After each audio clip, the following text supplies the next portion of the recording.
Hello guys, good afternoon.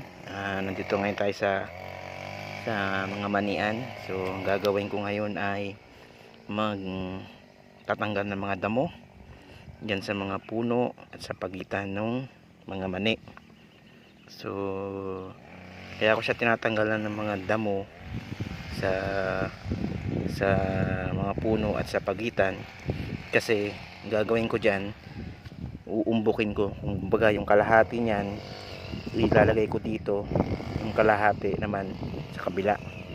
So para after nila mamulaklak, magkakaroon sila ng tudling o yung peg, para mas madali na siyang makapunta sa lupa. So natanggal tong mga yan, natanggal ko tong mga damo nito, kasi para pag lumaki hindi na sila makasagabal dyan. At ito rin, tanggal niyan. Yan. So kailangan malinis para pag natabunan sila wala na mga damo. So ganyan siya. So yan, malinis na yung iba dyan, ihahawi-hawi na lang, nagiging ganito siya.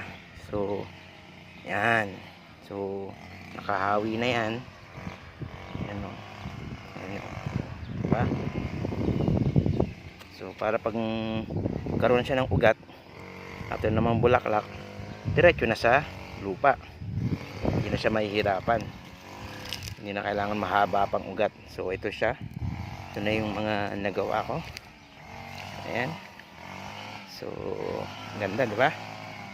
So ganyan nalagaan yung mani, inuumbok-umbok lang para hindi na mahirapan siya ma-reach niya yung lupa. Kasi kung di mo siya igaganyan, nakaplakda lang yan eh. Kumbaga yung lupa na ganyan, tapos yung ugat, pag nakatayo yan dyan, yung ugat niya pababa. So kung di mo siya anin, ang haba nung ugat, so kailangan gagawa ka ng umbok-umbok niyan. Tapos pwede mo pa nga siyang i-bend ng konti para ma-reach na. Pero yan, dahil nakaumbok na yung lupa, kayang-kaya niya ng makapenetrate sa lupa. So yan siya. Ayan, may mga tanim din pala kami ditong mga talong, kamatis, hanggang doon sa kabila naman may sili. Yan. So yan siya. So hanggang doon, yan, hanggang doon damuhan din. Hindi sabay-sabay yung pagtubo kasi nalikting kasi yung mga tanim din, kasi nga nakapagdalawang tanim kami dito. Yung una hindi masyadong tumubo kasi hindi maganda yung bini, tulad ng sinabi ko ng una sa video. Ito ngayon, so maganda na yung tubo niya, so dire-diretso na to. So yun din, hanggang dun.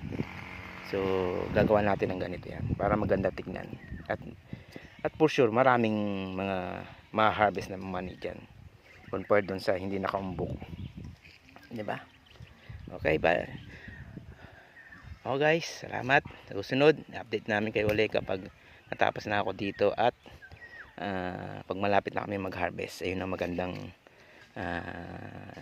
i-video kapag pag-harvestan na. Okay guys, salamat. Sa susunod.